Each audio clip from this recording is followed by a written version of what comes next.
விவசாய பெருமக்களுக்கு வணக்கம். நம்ம இன்றைக்கி இந்த காணொளி பதிவில் என்ன பார்க்க போகிறோன்னா, கொய்யா செடியில் நம்ம இன்றைக்கி பூசணிக்காயை ஊனியிருக்கோம். அது ஊனி அது நல்லா தளிர் விட்டுருக்கு. இப்போ என்ன பிரச்சனைனா, இந்த கொய்யா மரத்துக்குள்ளே நிறையா புல், அதுமாரி நிறையா பில்லும்பாங்க. சில ஏரியாவில் நிறைய களைகள் வருது. அந்த களையை நம்ம கண்ட்ரோல் பண்ணுறதுக்கு என்ன விதமான மருந்து இந்த கொய்யா செடிகளை நம்ம ஸ்ப்ரே பண்ணுறது அப்படின்னு அதை பற்றி தான் பார்க்க போகிறோம். நாங்கள் ஸ்ப்ரே பண்ணுற மருந்து பேராக்வாட் டைக்ளோரைடு 24% SL அப்படிம்பாங்க. அதாவது இது நிறையா பிராண்டில் அவைலபிளாக இருக்குது. இந்த மருந்து நம்ம அடிக்கிறதுனால என்ன பெனிஃபிட்னால், இது அடிக்கிறதுனால நம்ம இப்போ மார்னிங் இந்த மருந்து நம்ம கொடுத்தோன்னா ஈவினிங்கே எல்லா களையும் செத்து போயிடும். மோஸ்ட்லி எல்லா களையும் ஈவினிங்கே செத்து போயிடும். நீங்கள் இப்போ இந்த காணொலி பதிவில் பார்க்குறது ஃபர்ஸ்ட் ஆஃப் ஆல் நாங்கள் இப்போ தான் மருந்து அடிக்க ஸ்டார்ட் பண்ணுறோம். இன்றைக்கி மார்னிங் மருந்து அடிக்கிறது மறுநாள் எல்லா களையும் துப்புரா செத்து போயிடும். ஒரு சில இடத்துல கொஞ்சம் கொஞ்சம் பச்சையாக இருக்கும், அது மறுநாள் செத்து போயிடும். இப்போ ஏன் நாங்கள் மூடி போட்டு இந்த கொய்யா நம்ம அடிக்கிறது களைக்குள்ளி எல்லா களையும் சாகிறதுக்காண்டி நம்ம இந்த மருந்து இப்போ ஸ்ப்ரே பண்ணுறோம்.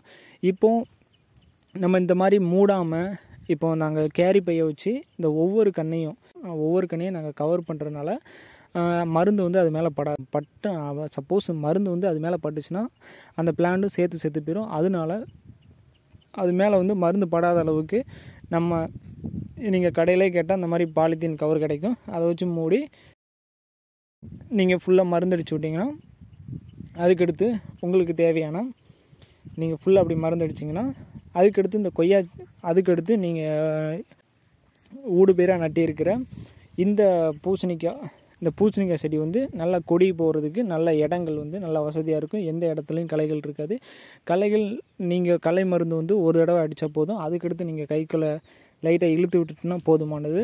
நீங்கள் இப்போது இன்டர் கிராப் போட்டிருக்கீங்கன்னா, ஃபர்ஸ்ட் ஆஃப் ஆல் நீங்கள் இப்போது ஒரு களைக்குள்ளி மருந்து அடிக்க போகிறீங்கன்னா, அந்த இன்டர் கிராப்புக்கு நம்ம இந்த களைக்குள்ளி மருந்து அடிக்கலாமா அப்படின்னு பார்த்துட்டு, சப்போஸ் அதுக்கு ஏதாவது பாதிப்பு இருக்கும் அப்படின்னா நம்ம என்ன பண்ணணும்னா, ஒரு பாலி பேக் கவரு அந்த மாதிரி வாங்கிட்டு அந்த இன்டர் கிராப் நம்ம பண்ணியிருக்க அந்த பூசணிக்காய் செடியை கவர் பண்ணிவிட்டு அப்புறமா ஃபுல்லாக நம்ம களைக்குள்ளி மருந்து அடித்து வருது ரொம்ப நல்லது. அப்படின்னா தான் எந்த விதமான பாதிப்பும் நீங்கள் நட்டியிருக்க இன்டர் கிராப்பு பூசணிக்காய் செடிக்கு எந்த விதமான பாதிப்பும் இருக்காது. நீங்கள் அதுக்கடுத்து உங்களோட தேவைக்கேற்ப நீங்கள் கைக்குள்ளே எடுத்துக்கலாம். ஏன்னா நம்ம ஃபஸ்ட் டைம் நம்ம களை சிறுசாக இருக்கையிலே நம்ம மருந்து அடிக்கிறது ரொம்ப நல்லது. ஏன்னா களை சிறுசாக இருக்கையில் நமக்கு மருந்து செலவு கம்மியாக தான் ஆகும். ஏன்னா டோசேஜ் கம்மியாக பண்ணும். இப்போது சப்போஸ் களை பெருசாக இருந்துச்சுன்னா நம்ம 50 ml, அதாவது ஒரு டேங்க்கு 20 லிட்டருக்கு நம்ம 50 ml 75 ml ஊற்றுற மாதிரி இருக்கும். சப்போஸ் இப்போ களை கம்மியாக இருந்துச்சுன்னா ஒரு 30 ml 40 mlக்குள்ளேயே முடிச்சுக்கலாம்.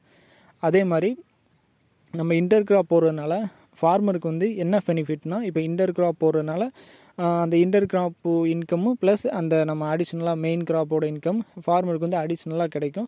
அதே மாதிரி எல்லா விவசாய பெருமக்களும் இன்டர் கிராப் பயிர் பண்ணி, அதை ஊடு பயிர் பண்ணி, அதே மாதிரி எல்லா விவசாய பெருமக்களும் ஊடு பயிர் ஏதாவது இப்போ பருத்தி போட்டிருந்தீங்கன்னா உள்ள உளுந்து பாசி அந்த மாதிரி போடுவாங்க. அந்த மாதிரி போட்டு அனைத்து விவசாய பெருமக்களும் பயன்பெறுங்கள். மேலும் விவசாய பெருமக்களுக்கு பூச்சிக்கொல்லி, களைக்கொல்லி, என்ன பூச்சிக்கு என்ன மருந்து அடிக்கிறது, என்ன களைக்கொல்லிக்கு என்ன மருந்து அடிக்கிறது, என்ன பயிரில் உள்ள என்ன களைக்கு என்ன மருந்து அடிக்கிறது, எந்த உரங்களை எதோட மிக்ஸ் பண்ணுறது, நேனோ யூரியானா என்ன, நேனோ DAPனா என்ன, பூக்கும் சமயத்தில் நம்ம என்ன மருந்து கொடுக்கணும் பயிருக்கு, அதெல்லாம் பற்றி உங்களுக்கு ஏதாவது சந்தேகங்கள் இருந்தால் நான் கீழே ஒரு காண்டாக்ட் நம்பர் கொடுத்துருப்பேன். அந்த நம்பருக்கு நீங்கள் கால் பண்ணி உங்களுக்கு தேவையான தகவலை நீங்கள் பெற்றுக்கொள்ளலாம். அனைத்து விவசாய பெருமக்களுக்கும் நன்றி. இந்த வீடியோ உங்களுக்கு பயனளிக்கும் வகையில் இருந்தனா நம்ம சேனலை சப்ஸ்கிரைப் பண்ணி வச்சுக்கோங்க. இந்த மாதிரி பயனுள்ள வீடியோ அடிக்கடி உங்களுக்கு வரும். அதுவும் இந்த நம்ம வீடியோ போட்ட உடனே உங்களுக்கு வரணுன்னா இந்த பெல் ஐக்கானை நீங்கள் கிளிக் பண்ணி வச்சுக்கோங்க. இந்த காணொளி பதிவு உங்களுக்கு பிடிச்சிருந்தனா உங்களோட ஊர் வாட்ஸ்அப் குரூப், இல்லைன்னா உங்களோட டெலிகிராம், இல்லைன்னா உங்களோட இன்ஸ்டாகிராம் வாட்ஸ்அப் குரூப்பில் நீங்கள் ஷேர் பண்ணலாம். அனைத்து விவசாய பெருமக்களுக்கும் நன்றி.